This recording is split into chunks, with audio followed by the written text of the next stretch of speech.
The farmer and his sons. A farmer had 5 sons. They were strong and hardworking, but they always quarreled with one another. Sometimes, they even fought. The farmer wanted his sons to stop quarreling and fighting. He wanted them to live in peace. Plain words of advice or scolding did not have much effect on these young people. The farmer always thought what to do to keep his sons united. One day he found an answer to the problem.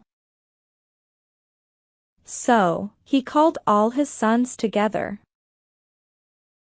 He showed them a bundle of sticks and said, "I want any of you to break these sticks without separating them from the bundle." Each of the 5 sons tried one by one. They used their full strength and skill,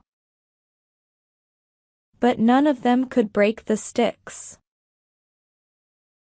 Then the old man separated the sticks and gave each of them just a single stick to break. They broke the sticks easily. The farmer said, "A single stick by itself is weak. It is strong as long as it is tied up in a bundle. Likewise, you will be strong if you are united. You will be weak if you are divided."